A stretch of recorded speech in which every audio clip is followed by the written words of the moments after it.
이탈리아 침공작전을 성공시킨 연합군 지휘부는 마침내 독일이 점령하고 있던 프랑스 침공 계획을 실행에 옮기기로 결정한다. 오버로드 작전이라 명명된 연합국의 유럽 침공 계획은 3군 전력이 모두 참가하는 사상 최대 규모의 작전이었으며 당시 연합군 최고 사령부 참모장이었던 모건 장군이 작전 계획을 맡았다. 중대한 임무를 맡은 모건 중장은 프랑스 해안을 면밀히 살피기 시작했고 그중 파드칼레와 노르망디, 브르타뉴를 상륙 후보 지역으로 선정했다. 파드칼레 지역의 해안은 영국과 매우 가까운 거리에 위치해 있었지만 상륙작전을 펼치기에 이상적인 지형이 아니었다.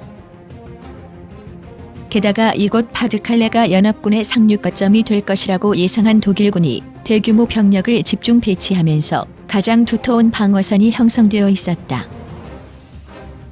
프랑스 서쪽에 위치한 브르타뉴는 상륙작전을 펼치기에 적합한 해안가였으나 보급로가 길어지게 되면 독일로 진격하기 힘들다는 단점이 걸림돌이었다. 결국 뚜렷한 장단점이 없던 노르망디가 최종 상륙 지점으로 결정되면서 연합군의 유럽 침공작전은 이곳 노르망디에서 시작하게 된다. 상륙지가 결정되자 연합군은 병력을 증원시키고 필요한 물자를 생산하며 본격적인 작전 준비에 돌입하게 된다. 그리고 해안에 상륙할 상륙부대들은 수개월간 모의 상륙전을 펼치며 유럽 침공의 만반의 준비를 갖춰나갔다. 동시에 미군과 영국군은 지금까지 존재하지 않던 가상의 군단을 만들어 독일군이 병력 규모와 상륙지를 파악할 수 없도록 온갖 기만 작전들을 펼쳤다. 마치 파드칼레로 상륙할 것처럼 속이기 위해 해협 건너에 위치한 도버의 가짜 지휘본부를 건설하였고 풍선으로 만든 모의전차까지 제작됐다. 이러한 연합군의 교란작전으로 독일군은 노르망디가 아닌 파드칼레 해안 방어에 병력을 집중시키게 된다. 한편 상륙지점으로 선택된 노르망디 해안은 그 폭이 무려 50마일에 달할 만큼 넓은 지역이었다. 연합군은 이 넓은 해안을 5개의 구역으로 나눴고 각각의 암호명을 부여하여 지명을 은폐시켰다. 이 중 유타와 오마하 구역을 미군이 담당했고 영국군을 주축으로 한 영연방 소속 군대와 자유프랑스군이 나머지 3개 구역을 맡았다.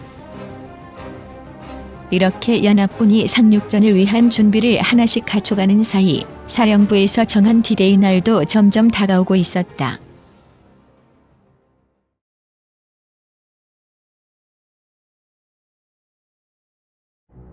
한편 프랑스에 주둔하고 있던 독일군은 서부 전선 사령관 룬트슈테트 원수에게 지휘권이 있었지만 해안 방어는 북아프리카에서 돌아온 롬멜 원수가 책임지고 있었다.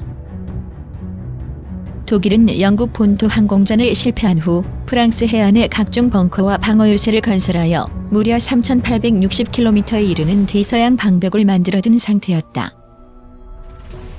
실제 영국과 가장 가까이에 위치한 파드칼레에는 콘크리트 요새선이 형성돼 있었지만 노르망디를 비롯한 나머지 지역에는 해안포와 직사화기를 배치한 진지 사이에 장애물을 설치하는 수준에 그쳤다. 특히 노르망디 상륙 지점에는 4개의 독일군 사단이 방어하고 있었는데 이 중에는 독일군의 잡혀온 포로들로 구성된 부대도 있었다. 롬멜은 방어가 부실한 해안 지역에 콘크리트 벙커와 기관총 진지를 구축하였고 상륙정이 접근하지 못하도록 수만 개의 방어물과 지뢰를 해변에 매설하였다. 그러나 방어작전의 가장 중요한 전력이었던 기계화 사단을 두고 롬멜과 룬테슈테트 사령관이 갈등을 빚기 시작했다. 롬멜은 기갑부대가 신속히 해안으로 증원될 수 있도록 해안에서 최대한 가까운 지역에 배치해달라고 강하게 요청했다.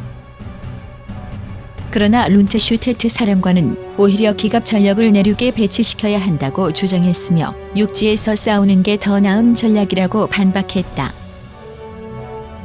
독일군 최고 계급에 오른 두 사람이 충돌하자 히틀러가 직접 중재에 나서는데 그는 여기서 가장 최악의 중재안을 내놓고 만다.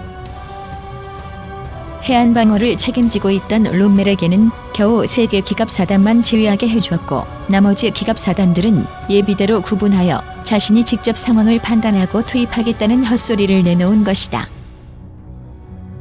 아무리 지휘 능력이 뛰어난 롬멜 원수라도 드넓은 프랑스 해안선을 세계 사단만으로 방어하는 것은 불가능했다. 히틀러의 이러한 판단은 기갑 전력을 분산시키는 결과를 가져오고야 말았고 독일군은 훗날 엄청난 대가를 치르게 된다.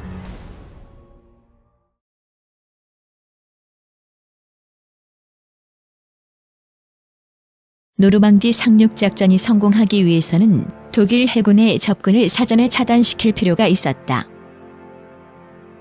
이 역할은 당시 세계에서 가장 강한 해군력을 보유한 영국 해군 함대가 맡았으며 미 해군 소속 함정들도 작전에 함께 투입됐다. 당시 발트해와 노르웨이 북부에 기지를 두고 있던 독일 해군의 함대 전력은 영국군이 깔아놓은 기뢰 때문에 큰 위협이 되지 못했다. 그러나 대서양과 태평양을 누비며 연합군의 막대한 피해를 안겼던 독일 해군의 유보트 잠수함 부대는 결코 무시할 수 없는 전력이었다. 유보트의 접근을 차단하기 위해 미 해군은 세 척의 항공모함을 동원했고 영국도 해안감시대 소속 정찰기들로 주변 해역을 샅샅이 뒤졌다. 연합군은 감시 활동을 지속하면서 유보트가 접근할 만한 길목에 함대를 배치해 독일 해군의 움직임을 원천 봉쇄했다. 덕분에 작전 개시일까지 독일군의 방해를 받지 않고 상륙전을 준비할 수 있었다.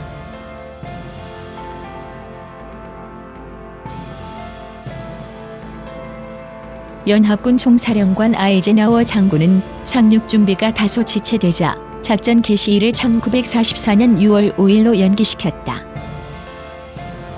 그러나 작전일이 다가올수록 날씨는 점차 험악해져갔고 영불 해협의 강풍과 파도가 몰아치면서 도저히 상륙작전을 펼칠 수 없었다. 이미 어마어마한 병력과 군수물자가 대기하고 있는 상황에서 막연히 침공 시기를 미룰 수도 없는 상황이었다. Easy, company! Listen up! Channel coast is socked in with rain and fog. No jump tonight. The invasion has been postponed. We're on a 24-hour stand down. 이 당시 프랑스 북부에 찾아온 악천후는 그동안 잔뜩 경계하고 있던 독일군도 방심하게 만드는 결과를 가져왔다. 비상경계령을 일시 해제한 부대도 있었고 고위 지휘관들은 부대 밖으로 외출까지 했다.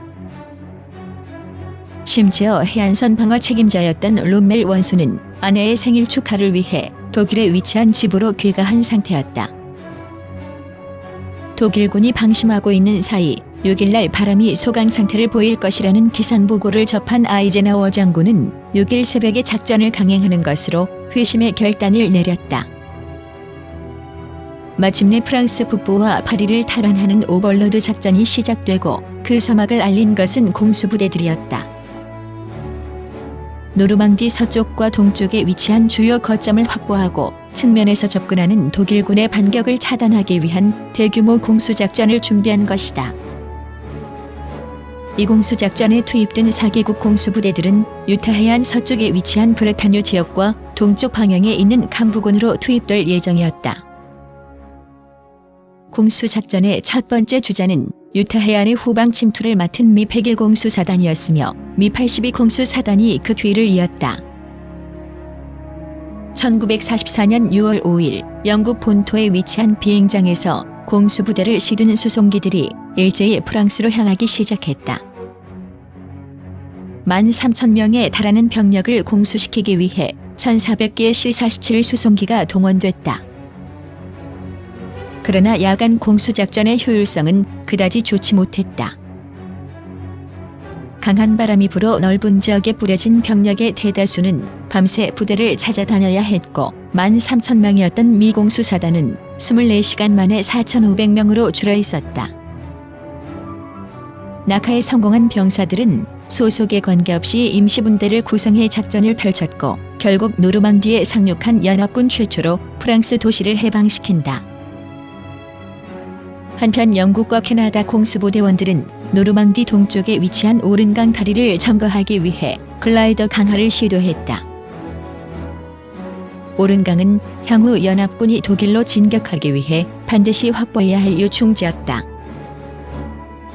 동쪽에서 진격해오는 독일군을 막아내고 해안으로 포를 겨냥하고 있는 독일군 포대를 섬멸하는 것이 이들에게 주어진 임무였다. 이후 영국과 캐나다 공수부대들은 독일 전차 사단과의 교전으로 큰 피해를 입지만 오른강 다리를 지켜내는 데 성공하게 된다. 공수부대가 후방에서 활약하는 동안 노르망디 해안에 동이트기 시작했다. 그 순간 해안에 집결한 연합군 함정들이 불을 뿜기 시작했고 마침내 지상 최대의 상륙작전이 시작되려 하고 있었다.